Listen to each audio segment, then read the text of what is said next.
Hi again then guys, and welcome to episode 12 of Visions of Tomorrow, the review series for Gran Turismo's selection of classic cars.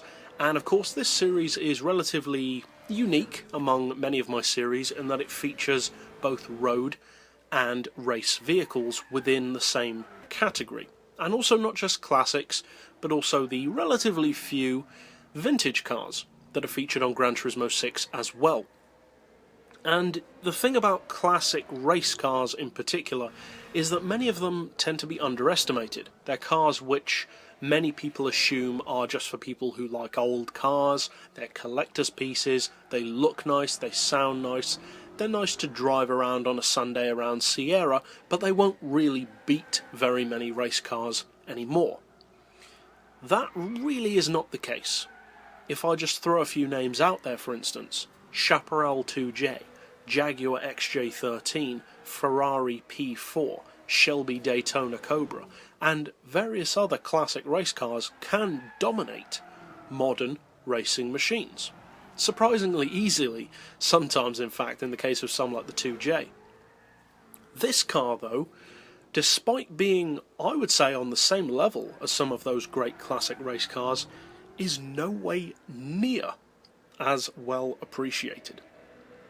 Now this car's been featured on Gran Turismo for a while now, it's not a premium model, and it's a lot cheaper than many of the other classic race cars. Most of them tend to cost between anywhere from 4.5 all the way up to 20 million credits.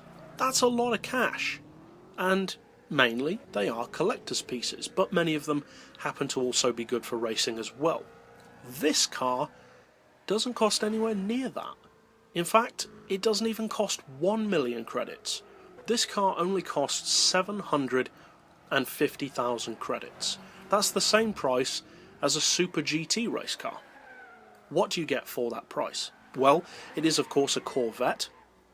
It's a second generation Corvette specifically, and this is actually not a fictional race car. It was a real racing machine which raced in the SCCA. Now it's powered by a 5.8 litre engine. You can turbocharge it in the game up to a pretty decent 878 horsepower. Not necessarily mind-blowing, but impressive nonetheless. The torque isn't necessarily as high as you might expect at 623 foot-pounds, and the weight is pretty good. Not amazing, but pretty good. 1168 kilos certainly isn't tipping the scales too badly. The horsepower per tonne, though, is very good. 752, because it has quite a bit of power and not all that much weight.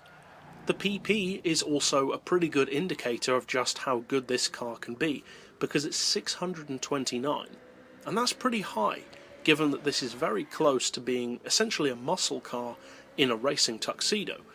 So what's it actually capable of? Well, for one thing, there's the top speed. Many race cars on Gran Turismo, not just in the GT Masters series, but also just in general, don't have the kind of top speed that you'd expect them to have in relation to road cars. The Lister Storm, for example, nowhere near as quick as you'd think, around 235 miles per hour. The Corvette C6R and also the Camaro LM race car, they both struggle to pass, say, 225, 230. This car? Well, this car does 260 under its own power. So it's not as quick as, say, the Stingray racer concept, which pretty much everyone knows about, but it's still extremely fast nonetheless. And just to put it into some kind of perspective, that means that this car is genuinely faster than the GT40, the P4, the 250 GTO, the Daytona Cobra, and even the Miura. Now obviously this car doesn't have NOS, which some like the Miura do have the advantage of, but the Miura doesn't stand a chance against this car around a track, because this is a race car. It's not just pretending to be one, it's a genuinely good classic race car. And just because it's old, don't think it can't take a corner. It really can. And it can actually embarrass many modern racing cars with its all-round ability. The handling is far better than you'd ever expect it to be. Despite having relatively skinny tyres, it copes with the power and the performance really well. and it's no way near as slippery or as tire-shreddingly happy as you would expect of a classic Corvette race car. It's just a genuinely, surprisingly good and potentially dominating racing machine, because although there are plenty of other classic race cars on the game that are fast, this is one of the relative few to be as fast as it is whilst having a relatively modest PP, because although it is high, something like a Chaparral is far higher, and the Chaparral that's closest to this, the 2D, isn't really that much quicker, but it has a much higher PP. So in perspective against its rivals of a similar age, this is a brilliant car. And that top speed in particular, but also the acceleration and to some degree the handling in general, means that you'd be surprised just how many modern race cars have real trouble beating this car when fully tuned and of course with an experienced driver. Now that being said, it's a surprisingly beginner-friendly vehicle. It's not anywhere near as difficult to drive as you'd expect an 880 horsepower classic Corvette to be. So if you haven't ever tried this car, at least on GT6, if not on any of the Gran Turismo games, I would really urge you to try it.